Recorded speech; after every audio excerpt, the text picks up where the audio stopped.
Well, as Colin said, I'm Liz Swan. I've been a member of the Scottish Socialist Party. I was born in Anbank, raised round about the area. My father was a coal board worker. He passed away at 45, is what happened back then, when poverty was the thing. He left my mother with 7 kids, all under 14, and both of them were lifelong Labour supporters.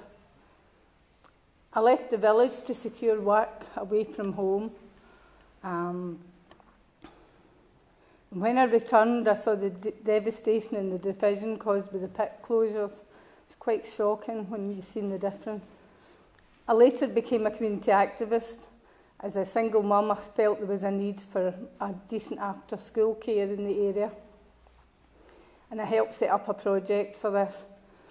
After college, I became a community worker, and this opened my eyes to the dire poverty that exists unseen, largely unseen by the local community, and it cemented my socialist principles. As a socialist, I'm a Democrat, and the UK is not only undemocratic, but is particularly undemocratic with regards to the wishes of the Scottish electorate.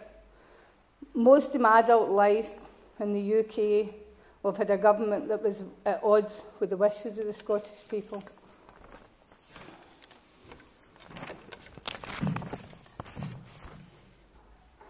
So even solely on the grounds of democracy in Scotland, the case for independence is unanswerable. It is often argued that this is the same for regions of England, but we have to remember that Scotland is a constituent nation of the UK and not a region. It is often argued that supporting independence is against socialist internationalism, but supporting self-determination is not nationalism.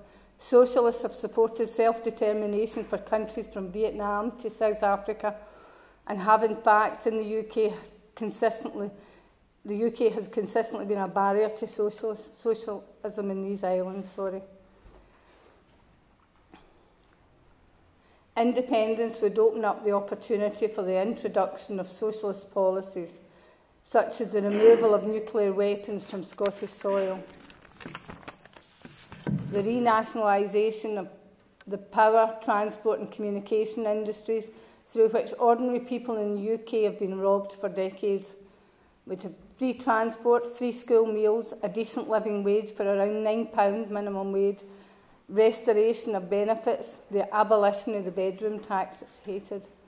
And the real consequences of a no vote, further austerity, cuts to the Barnett formula, which I've already mentioned, a tax on pensions, the privatisation of the Scottish Health Service, UKIP and government, Britain out of the EU, more illegal military intervention abroad, possible rolling back of devolution, more control from Westminster. And for these reasons and for my family's future, I will be voting yes, and I hope my wee explanation has encouraged at least one person to vote aye along with me. Thank you.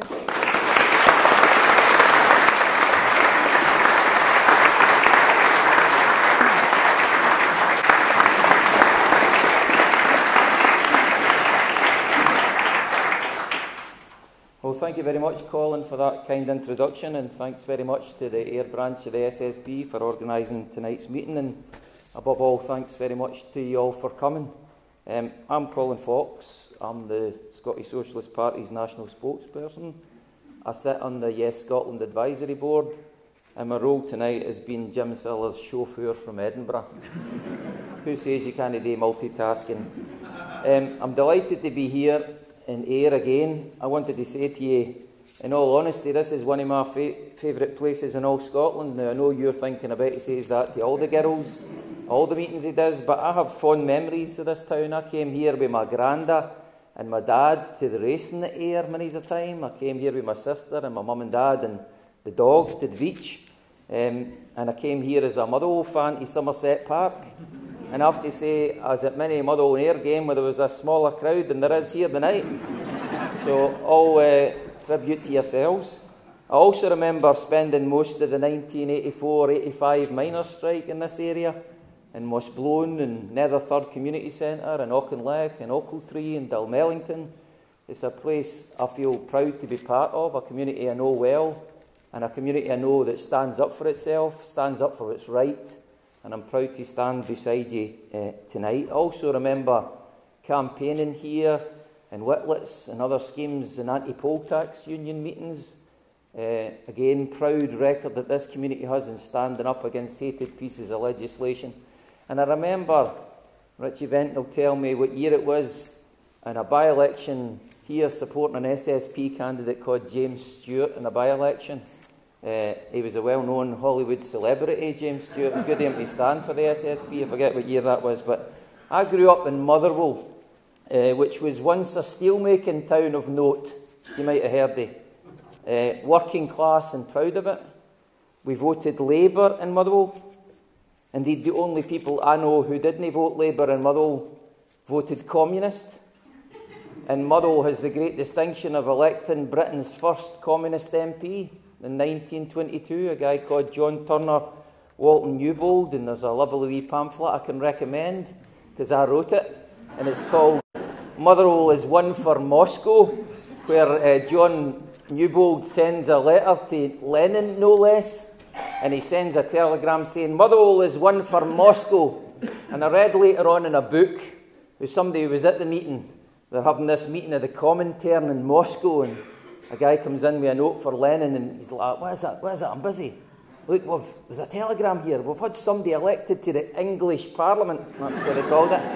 English Parliament. So Lenin says, stop the meeting, stop the meeting. 3 cheers for Willie Gallagher, he says. Hip, hip. And the guy's like, Lenin. Hip, hip. Lenin, Lenin. What is it? It wasn't Willie Gallagher. It was a guy, John Turner Walton Newbold. And I like to believe Lenin's next remark was, who the fuck's he then? Anyway, that was Motherwell 1922. I joined the Labour Party and the Labour Party Young Socialist at 17, proud of my working class roots and determined to change the world.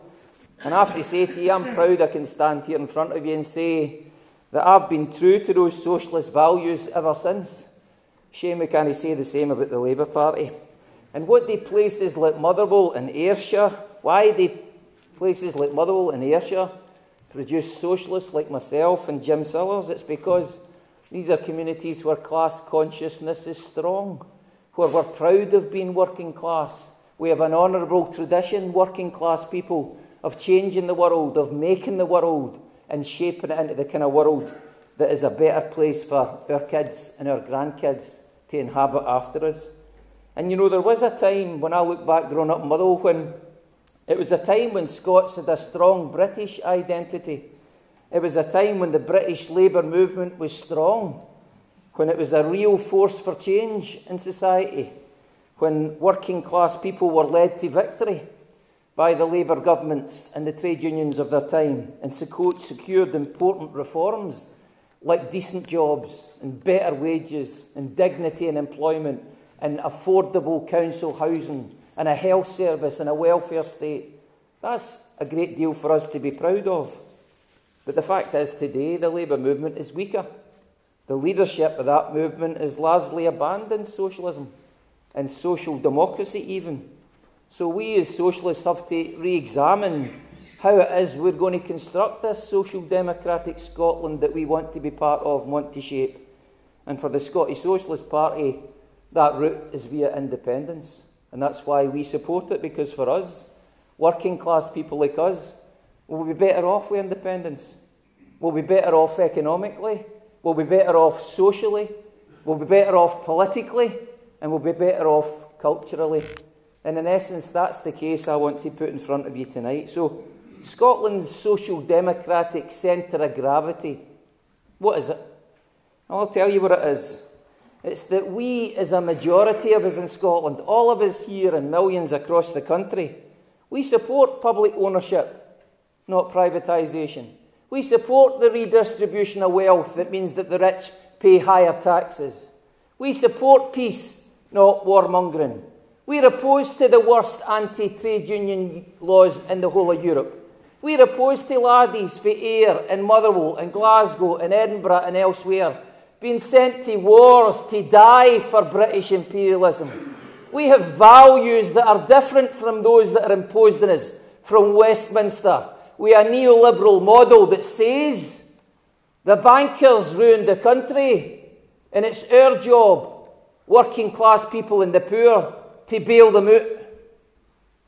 That's not our values. Our values is if the bankers ruin the country, they should be held to account. No the bedroom tax, no a tax on the living standards of working class people, no a tax on welfare, no underemployment. We want the bankers who caused the crisis held to account. That's what social democratic values are. And people want to know what this independence debate is about. That's what it's about.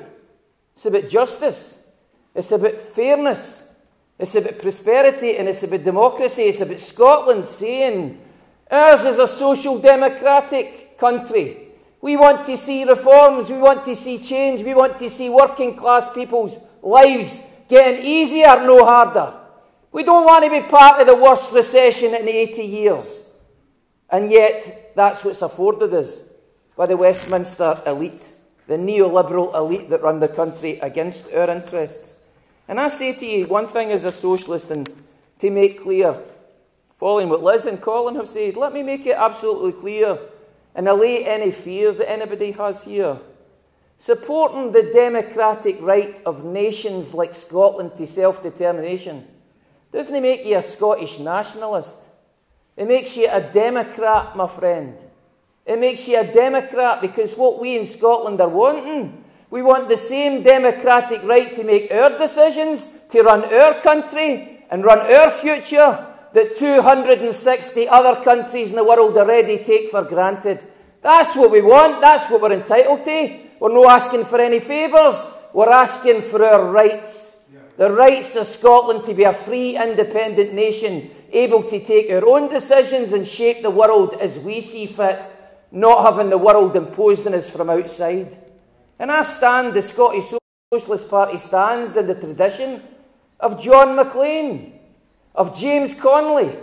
100 years ago, John Maclean, the leader of the Red Clydesiders, was making the passionate case for independence for Scotland. James Connolly for Edinburgh, executed by the British for his part in the Dublin Rising in 1916. Both of these men were passionate supporters of independence. But nobody who knows anything about them would ever claim they were nationalists. They weren't. They were socialists who support an independent Scotland 100 years ago. They were right then, and they're still right, and that's the tradition the Scottish Socialist Party stands upon. And I want to say this to you. The economic case for Scotland being better off, economically better off, is a strong one. Scotland, according to the OECD, would be the 8th richest country in the world if we're independent. The 8th richest country in the world. Why? Because like all other rich countries, we have a strong economy that's diverse. It isn't based on one product. It isn't based on oil and gas alone. It isn't based on renewable energy alone. It isn't based on manufacturing, construction, agriculture, fishing, food and drink, whisky. It has all of these. And that's what makes it a strong economy, a diverse economy, where there's great wealth, and above all, the greatest wealth this country possesses is you, the 5.2 million people in the country. That's what makes us so rich. We're a rich country, capable of standing on our own 2 feet. And I only mention that because A, I realise you know that already, but B, I feel compelled to mention it, that ours is a rich, diverse, wealthy economy, because our opponents in this debate would put it to you that Scotland is some economic basket case, that we'd all be drinking whisky and eating porridge, and that would be our diet because we get nothing else. That's what they argued in 1979, when the No campaign then was called Scotland is British. That's what they called it back then. At least they don't make the same mistake twice. No, in that regard, at least. And the fact is, Scotland is a wealthy country. And therefore, what the Scottish Socialist Party argues is, it stands to reason that if we took all that wealth, all the taxes you pay, all the profits that are made in this country, and we kept them here in Scotland, instead of allowing them to be siphoned off by Westminster and Whitehall and the City of London and the Bank of England, then it stands to reason we at long last have the wherewithal, the opportunity and the resources to address the horrific, scandalous social problems that we face in Scotland, where 1 in 3 children in the city of Glasgow lives in poverty, where 1 in 3 households in Ayrshire and the length and breadth of Scotland are suffering fuel poverty, where we now have 1,000 food banks in Scotland because there are people who can't afford to feed themselves and their families on a weekly basis. 1,000 food banks. They're the equivalent of the 1930s soup kitchens, my friend, where people are handed packets of peas, packets of pasta, packets of cornflakes because they can't afford to feed themselves and their family. Friends, this is the 8th richest country in the world. We simply cannot allow those kind of scandals to continue for a second longer, and independence gives us the wherewithal to do it.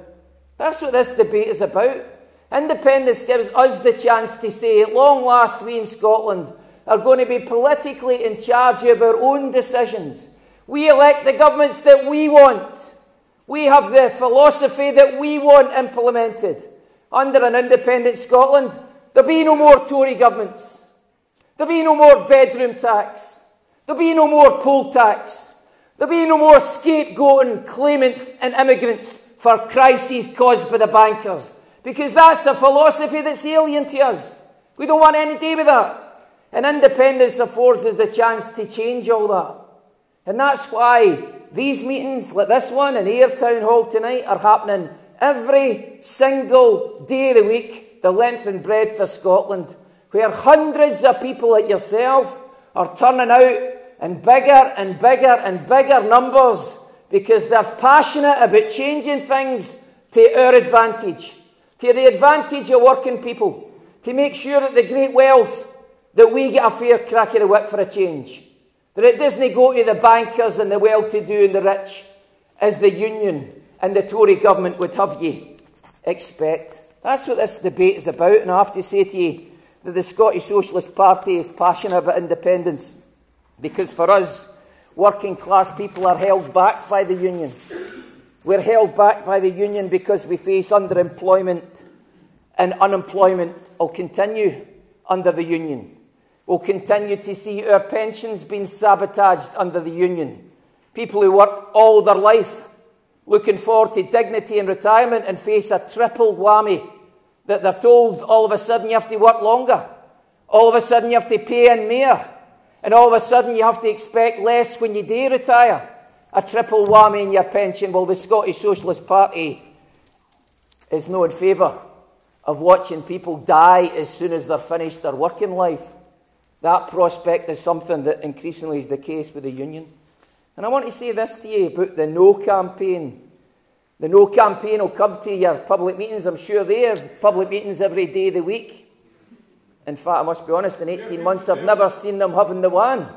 Anyway, but the No campaign's essential message is that Scotland gets the best of both worlds. We have a strong parliament and we have influence at the top table in London. Well, I'll tell you this. I was in the Scottish Parliament for 4 years as an MSP. And my daily experience in the Scottish Parliament was to be told, Colin, you can't talk about unemployment. Colin, you can't talk about the national minimum wage. Colin, you can't talk about the anti-trade union laws. Colin, you can't talk about Trident nuclear weapons stationed in the Clyde. Colin, you can't talk about the laddies and lassies for air that are dying in Afghanistan and Iraq. Because that's for the big boys and girls. That's not for this Parliament. The fact is, we don't have a strong Parliament. That's what this whole debate is about. We have a Parliament with insufficient powers. I would get my constituents coming to see me every Friday. And all the things they wanted to raise in the Parliament, me to raise in the Parliament on their behalf, I couldn't raise it. Because it was dealt in another place. Independence means that we take all the decisions we have. And I tell you what, if we influence in another place in London, then I don't see much evidence yet. Because nobody here wanted the bedroom tax, we get lumbered with it. Nobody here wanted the Royal Mail being privatised, did we? We got lumbered with it. Nobody here wants £100 billion of our money spent in a second generation of Trident nuclear weapons, but we get lumbered with it. We don't have any influence. It's a delusion. That's what this debate is about. It's as important as all these issues added together. And I want to say this to you.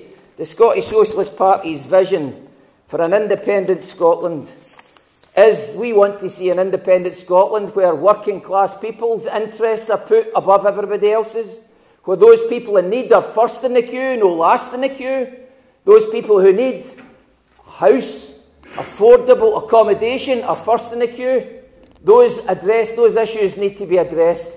And the Scottish Socialist Party is in favour of one other very important thing I want to tell you about before I finish. The Scottish Socialist Party's vision of an independent socialist Scotland is for a modern democratic republic in this country. If this is a debate about sovereignty, then the sovereignty rests in the people. And we want to see an elected, accountable, representative head of state in this country, and you can't have that with a monarchy. They're no elected, they're no accountable, they're no representative. We, the people, are in charge in an independent Scotland, and we should have a modern democratic republic that is tantamount to that, where working people are in charge. So if I can say this to you in finishing, we're going to win on the 18th of September. A historic referendum achievement, a historic victory. I'm confident working people like yourself in Ayr, Motherwell, Glasgow, Edinburgh, Dundee, the length and breadth of the country, more and more are realising that there is one progressive alternative in this referendum debate, and it's to vote yes. And on the 18th of September, Scotland's going to vote yes to change Scotland forever, to change the United Kingdom forever, and change the world forever. And I'll leave you with this prediction. I remember, I mentioned earlier the miners' strike and Thatcher and the battle we had against her. Well, here's my prediction. See, in March next year, 2015, my prediction is you won't find anybody in Ayr who voted no. You won't find anybody who voted no. Just like in 1980 and 81 in Ayr, you couldn't find anybody that had voted for the Tories. Nobody had voted for Thatcher. Mass unemployment, working class people. You couldn't find anybody that had voted for her. And I remember saying to people, well, some bugger must have voted for her because she won the election. But the reality was that people recognised it was a disaster for working people. The fact is, a yes vote is the opposite. The yes vote is a massive achievement for working people to defeat the British state, the British Empire, to advance working class people's values of social democracy, and to make sure, promise yourself, that on the 19th of September or next March, you can look at the person and say, when we won that famous victory, I did that. I did that. We did that. We changed Scotland forever. We changed Britain forever. We changed Scotland for the better. Thank you very much for your time.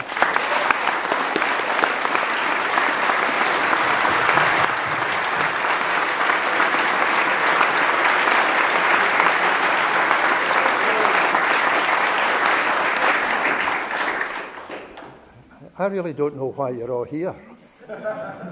Because according to Joanne Lamont, who is the leader of the Labour Party in Scotland, and I quote, "We are not genetically programmed in Scotland to make political decisions." Now get that, genetically. That means that collectively we are the safties of the United Kingdom family, perhaps the collective village idiot of the United Kingdom. And I wish she was here tonight to realise that Scottish people are perfectly capable of making an intellectual judgment on the political issues that lie before us. At 7 a.m. on the 18th of September until 10 p.m, during those 15 hours, we, the Scottish people, for the first time ever, are absolutely sovereign. Nobody can interfere with us in those 15 hours.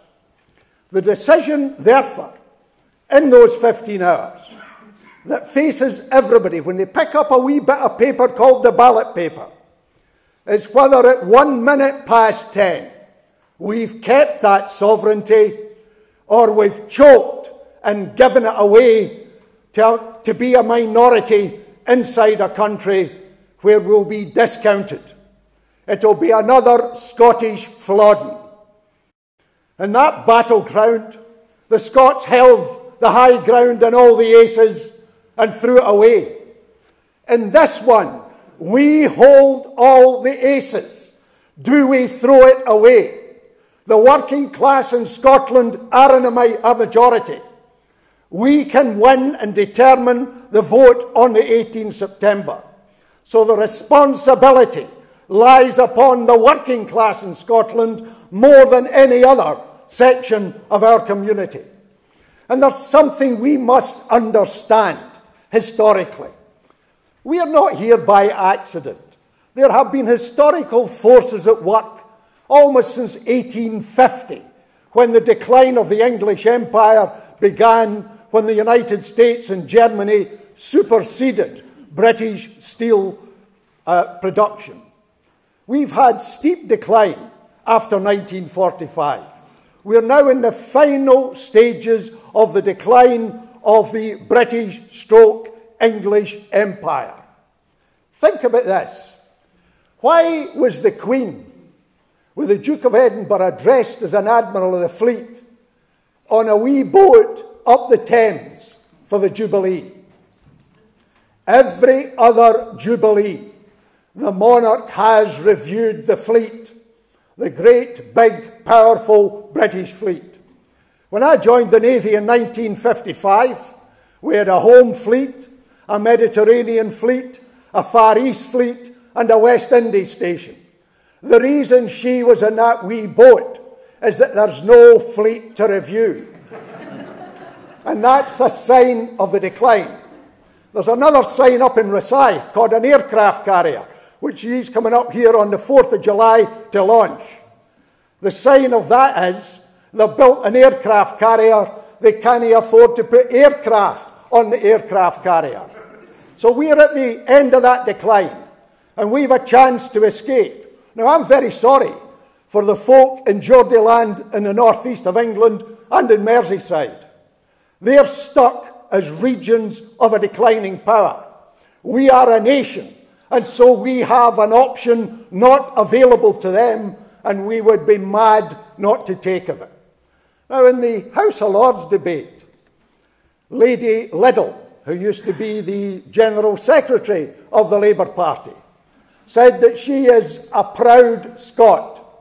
I'm not a proud Scot. How the hell can you be proud of 250,000 children living in poverty? How can we be proud of that?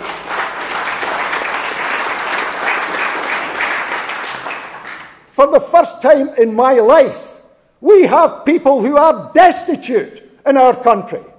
They go along if they miss a 2:30 appointment at Thursday with a job centre, and they turn up at 4 o'clock. Maybe somebody's been ill in the family. Maybe they missed the bus. Maybe the bus didn't come.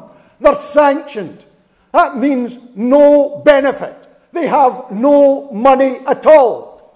That would be inconceivable when I was a boy in Seaforth Crescent. We went through the war, austerity.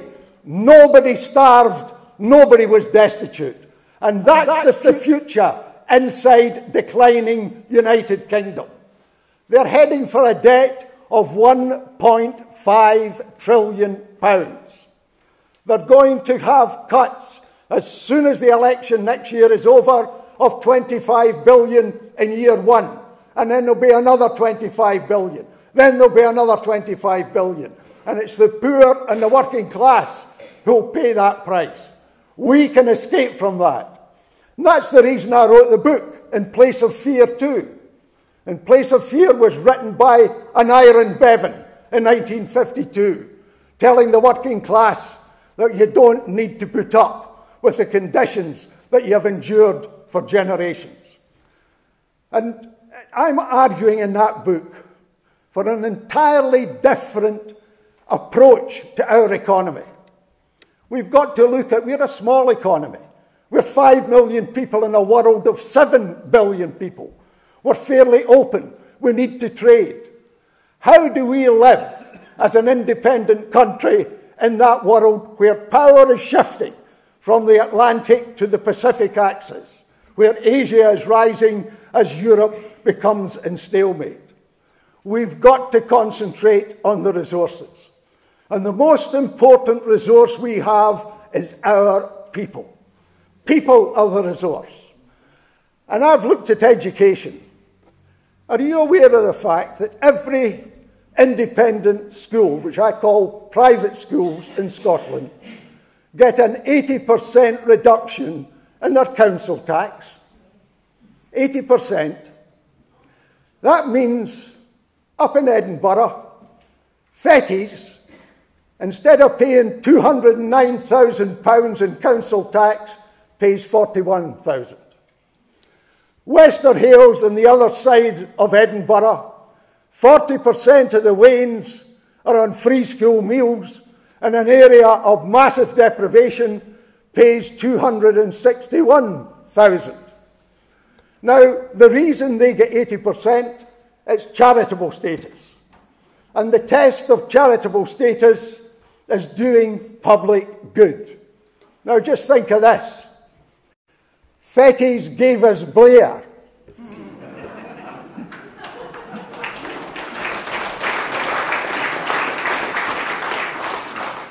Govan High School gave us Jimmy Reid. Hamilton Academy gave us Margaret MacDonald. Who's done the most public good, Fetties or the state schools?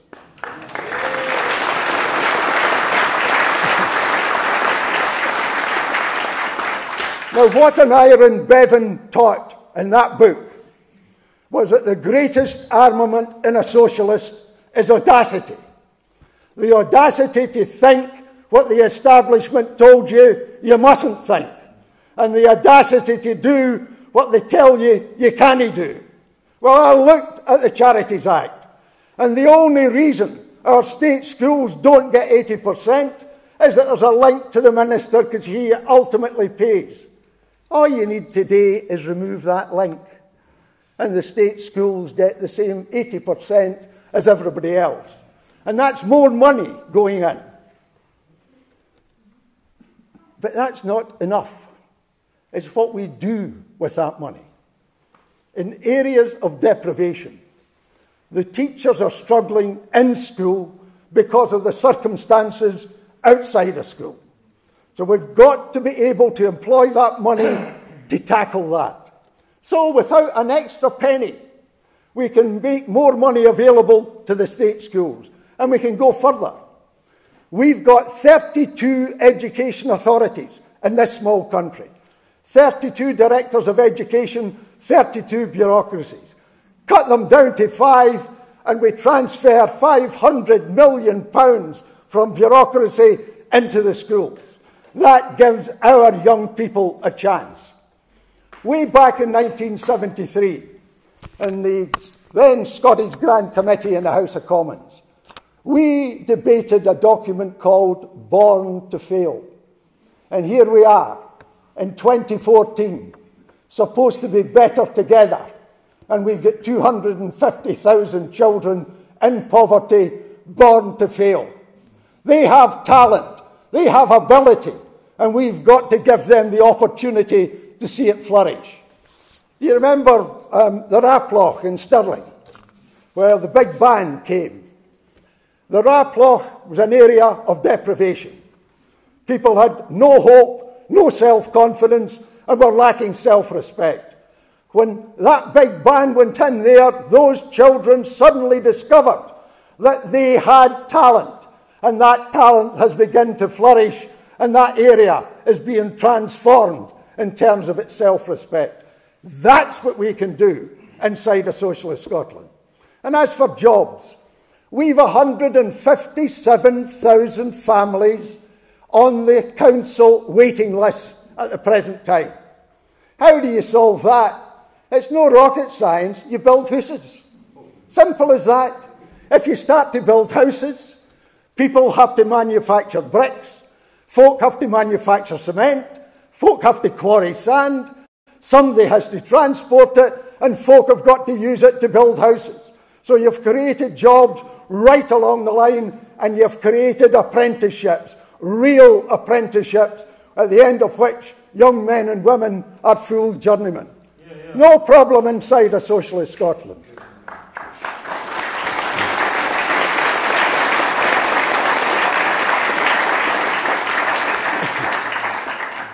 I've written a socialist programme, but I'm no daft.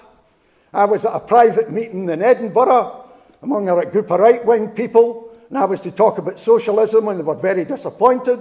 They thought I would come along as a Stalinist. And I said, well, for God's sake, give us a break. I mean, we have learned a thing or two since then.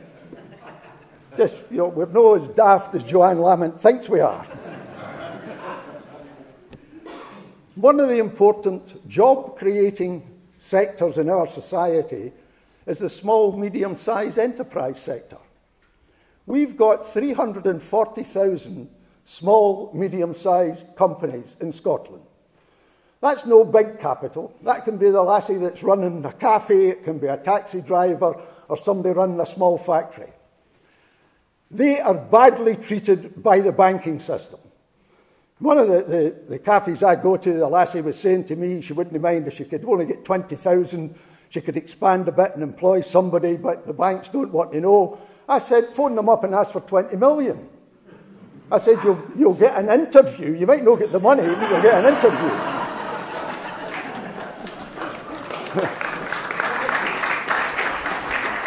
Because the bonus in 20 million compared to 20,000.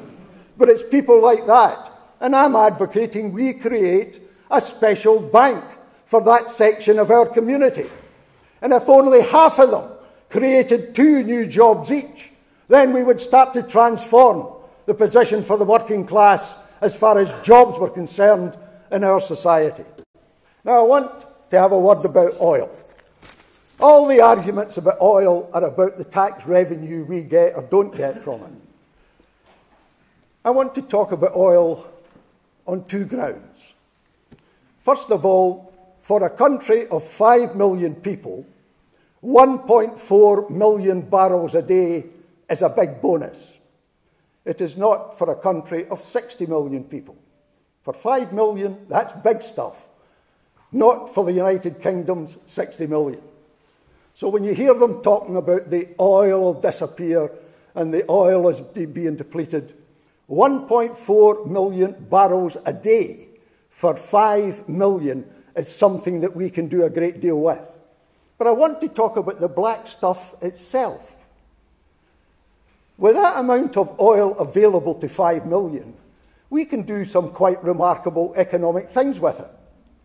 We just need to take a portion of it and make petrol, diesel and jet fuel for aircraft much cheaper than it is at the present time. No problem. Just think what Nye Bevan said. Have the audacity to think differently, out the box, and say, we can do that. And imagine the transformation. First of all, there's monies in the pockets of families. You stimulate the transport industry. And if you're talking about Prestwick Airport, if Prestwick Airport was able to offer jet fuel much, much cheaper than anywhere else, the chance of having direct flights from there is greatly improved because the cost of the jet fuel is a big, big factor in air transport. That's the kind of thing that we can do with it.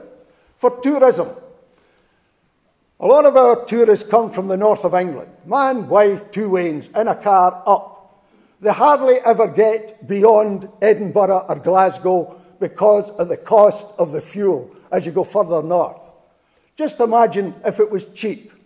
The difference that would make to the tourist industry north of the Forth.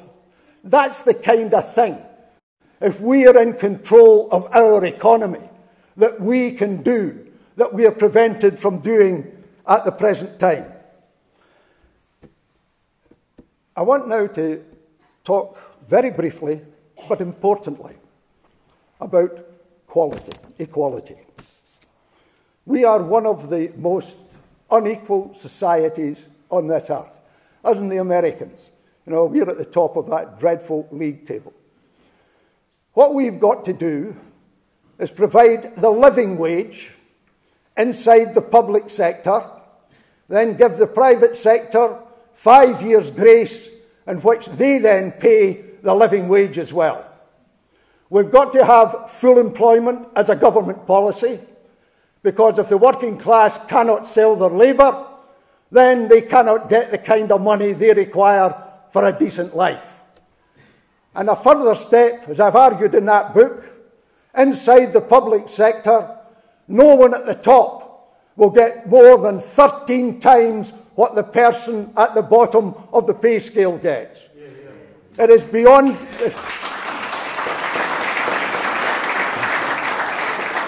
It is beyond my belief that people who are highly paid for doing a job in the public sector get a bonus for doing the job that they're highly paid for, and we bring that to an end.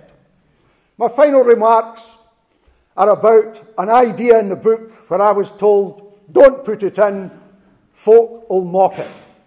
There's 2 aircraft carriers being built. One they can put a crew on, if not aircraft. The other, they don't know what to do with it. They wish somebody would buy it. I'm sure Argentina would buy it, but they can't sell it to Argentina. The Indians have got their own, China's building their own.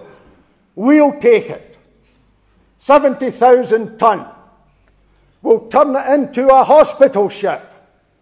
There's a hospital ship operates in Africa just now called the Africa Mercy, which does remarkable work among the people who've got no medical cover whatsoever. Just think of Scotland's reputation. We don't send people out to kill others, we send them out to heal others.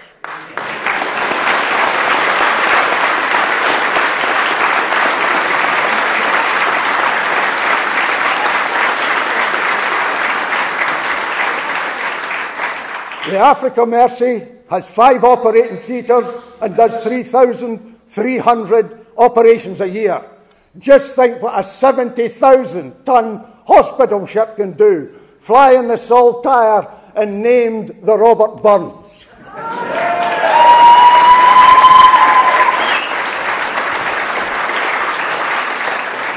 Now, my time is up. You used to tell me that in here as well when I was a councillor. Trident is one of their... We'll come to Trident.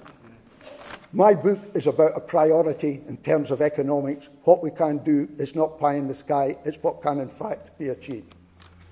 But it can only be achieved if the Scottish working class realise that they have enormous talent and realise that at 10:01 on the 18th September, they have won, and that this land of ours, which has not been in our sovereign possession for 300 years, this land of ours returns to the working people.